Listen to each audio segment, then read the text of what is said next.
I love Halloween. It's the perfect gateway from cozy fall to brisk November. I love the decorations, the music, the movies. I love the way my kids get involved. I couldn't really care less about the candy that they sugar up on, but they take their costumes seriously. They are growing up so fast. It makes my heart happy to see that they are still young enough to care about trick-or-treating. As usual, they have been talking about their costumes since the leaves started to change. Alex has decided to be a vampire. Jared chose to be an inflatable dinosaur, and Katie has been looking forward to going as Wednesday Addams for about 8 months now. I loved taking them to the Halloween store. We made a day of it, and it was nice to have everyone excited and committed to the fun. Since that day, we have gone through the normal hustle and bustle of practices, school projects, and playdates. Alex is in 1st grade, and he thinks the world of his older brother, Jared, who is in 6th grade, quickly becoming too cool for all of us. He was bummed when football season ended. Being home for another 10 hours each week hasn't been his favorite, but I love having him around. Katie is in 4th grade, and she is the sweetest. She's the most responsible little thing. She just wants to make everyone happy, and she's mature beyond her years, despite me just wanting her to stay a little girl. I have 3 great kids. I'm so lucky, so thankful. As trick-or-treating time approaches, the plans have changed yet again. Looking back, I guess this is pretty normal for us. We always start and end at the same place, but who we go with, that always changes. Our best friends are doing Halloween with their family down in Alabama this year. My husband just had his wisdom teeth taken out, so I'm going solo. As of now, Jared's gonna go with some of his teammates. They're actually all going as dinosaurs, so that will be a sight to see. Katie and her best friend Aubrey are going with her family. I could go with them, but Aubrey has 2 sisters, and Alex is not about to go trick-or-treating with a bunch of girls. He was devastated when he couldn't go with his brother and his friends. But I convinced him that we could move faster with just the 2 of us. We'd get more candy that way. Now he's determined to beat them. Mom, win. We will all be trick-or-treating in the same place, the neighborhood I grew up in. It's a pretty big neighborhood with a few different cul-de-sacs. And there's a sidewalk that connects to another neighborhood. If Alex and I speed through all of the houses that we plan to hit, we can get to all of them. We are actually starting out in the first neighborhood. It's not as big and as nice as the one I grew up in, but one of Jared's friends lives there, so we're all going to park there, walk around, and then head over to my parents' neighborhood. The sidewalk that connects the 2 neighborhoods is kind of long and it goes over a small creek, but my parents' house is just a couple houses down from the bridge. We're all going to go together after we park. All the dinosaurs, all the girls, Alex and I. I made them all promise to take a big group picture, and then they can be free, and me and my little vampire can start our mission. The festivities technically aren't supposed to start till 5, but here we are, walking up to my parents' house around 4:50. The group picture turned out so cute. I also took some videos of my little giggly girls and the chaos for the 2024 Halloween TikTok. Since it's just going to be me and Alex together, I plan on taking tons of pictures and videos of him. As expected, this didn't bother Alex at all. He's on a mission. I didn't even exist in his world right now. From house to house, our communication consists of me saying, "Don't run, stay on the sidewalk, say thank you." His responses were usually just side eyes and looks of embarrassment. It's always nostalgic taking the kids trick-or-treating on the same porches that I did when I was little. There's a couple houses that even have some of the same residents, although their hair is a little whiter this year. Most homes are filled with families I don't know. Our small town has been through a lot ever since COVID hit. We lost a factory, so people have either taken a huge economic step back or moved on to cities where they could prosper. I wouldn't say our town has gone to the dogs or anything like that, but you could say things are a little more difficult than they used to be. It's definitely not as laid back as when I was a kid. I guess it could be my childlike perspective contorting my memory, but I used to think every single house in this neighborhood was beautiful. Every house was perfectly maintained, with beautiful yards and flowers and paint. But now several houses, they're kind of run down or unkept. It's not terrible, just not as nice as it used to be, I guess. Alex is obnoxiously power walking house to house in the first cul-de-sac. His bag is half full already, and we still have a long way to go. Patience is definitely not his strong suit. I've told him before never to ring a doorbell more than once, but he waited approximately 12 seconds before punching the doorbell again. The rule in this neighborhood is that if you want trick-or-treaters, you leave your porch light on. And this porch light was on, but of course it's possible someone left it on by mistake, or maybe it's automatic. Before I could say anything, I saw Alex go in for a 3rd ring. The instant he hit it, the door flew open. There was a tall man wearing all black, like maybe a mechanic's costume or something. and a Michael Myers mask. Alex jumped back and let out a little squeak, but he immediately followed up with a hesitant trick or treat. I couldn't hear what the guy said, but Alex jumped again and then came running back down the sidewalk with a scared look on his face. I asked him what was wrong, and he said that the man told him if he ever came to his porch again, he would go get his knife. Oh, hell no. No one is talking to my kid like that.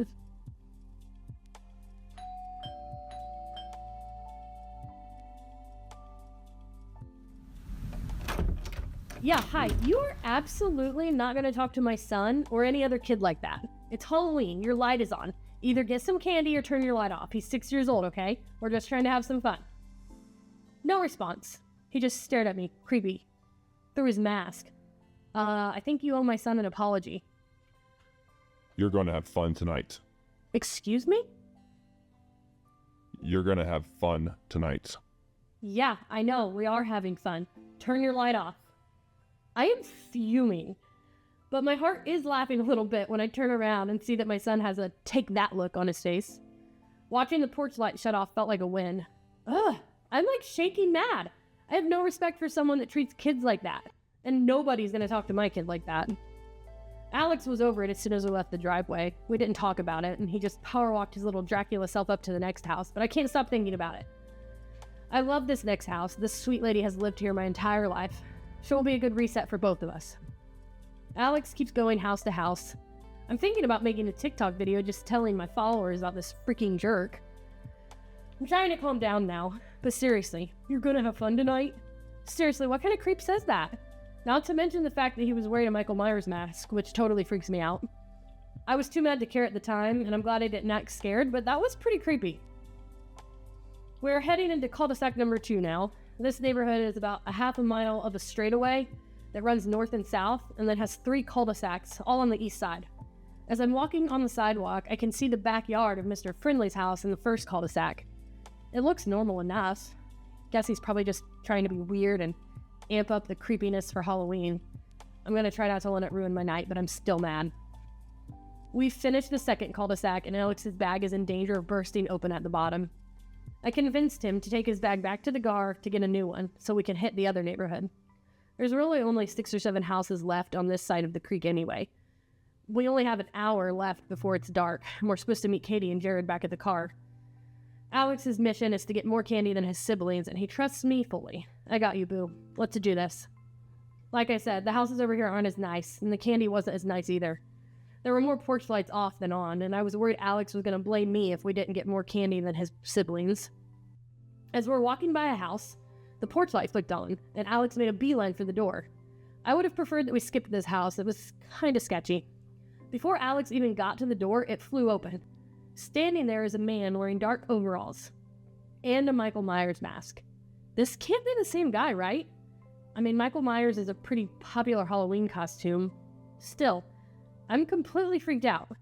He just gave Alex some candy, and Alex didn't seem to really care, and he was walking back to me. He might have been a little freaked out, but he didn't really show it. On with his mission. It's about time to head back to the car now. It's officially getting dark. I can tell my first grader is getting tired, because he keeps asking me how many more houses we have to go to. I told him we could be done, and he seemed relieved. He asked if he could have a piece of candy, to which I say, of course, as long as you share, it's Halloween. He reached into his bag and pulled out a king-size Baby Ruth bar. Wow, buddy, score! Where did you get a king-size? But my excitement faded when Alex replied that the tall man in the white mask gave it to him. First of all, that had to be a different guy, right? We would have noticed a tall, creepy man wearing a Michael Myers mask following us through the neighborhood. Did he drive over here? How did he get to this side of the creek? There wasn't a car in the driveway. I guess it had been about an hour since that situation, but why would he be in 2 separate houses on Halloween? Like, that can't be him, right? Hey, buddy, did that guy say anything to you? The guy that gave you the Baby Ruth? He said, "You're going to have fun tonight." No, absolutely not. I want to go home right now. At this point, I'm walking as fast as I can to the car. I'm dragging Alex as he complains, but we only have like 50 yards to go. The others should be here any minute. It's starting to rain. Great. There's still some light out, but it's fading quickly. I feel like I could throw up. I see Katie and Aubrey walking with her sisters across the bridge to meet us. I scream her name, but she's too far to hear me. There are dozens of people around. Katie could tell I was frantic, and she hurried to me. Now I'm dragging both kids to the car, praying Jared beats us there, and more thankful than I've ever been in my life when I see him strolling up to the car with his candy bag. On the way home, the kids noticed that something was bothering me, but I just kept saying I didn't feel good. Alex is bragging about how much more candy he had. The others are telling funny stories about their night, but I just want to go home. I know that if I pulled over right now, I could throw up all over the side of the road, but I don't want to do that in front of the kids, and I don't want to do that in the rain. I just want to get home, safely. As we pull into the driveway, I tell everyone to get inside and get in the shower. We make the mad dash through the rain and into the house. Just getting inside of my home brings some relief, but I'm still on edge. I go to tell my husband about everything, but he's clearly miserable. He's out like a light in our bedroom. That's how I was when I got my wisdom teeth taken out. Earlier, he said he had a brutal headache, so I'm just gonna let him sleep. As I'm going down the hall to get clothes ready for Alex, I see out the window that he left the light on in the car. He had turned it on to show off all of his candy. I'm glad I noticed. I will be screwed if my car is dead in the morning. I have a meeting at 8. But I absolutely do not want to go outside in the dark right now. Dan is in bed. Jared's in the shower. I'm not going to make Katie or Alex go. I'm just staring out the window at my car. I'm just going to wait. Too scared to go out there right now. I'm just going to take the chance that it dies overnight. If it doesn't, I can just take Dan's car. He probably won't be going anywhere tomorrow anyway. Alex went down easier than usual. He's exhausted from the marathon of doorbells. Katie is always easy to put to bed. She is so sweet, and she always tells me about the best parts of her day. She was tired, but she wanted to tell me all about how her and Aubrey kept saying trick or treat and thank you at the same time. And she said they laughed so hard they almost fell into someone's landscaping once.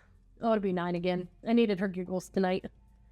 I always go to Jared's room last. He's not a mama's boy like he used to be, but he's always willing to talk when he's settled in for the night. So I always make sure to give him time to do that if he wants to. Jared, can I come in? Jared? No. I stutter as I stumble backwards. I try to scream, but nothing comes out. You're going to have fun tonight.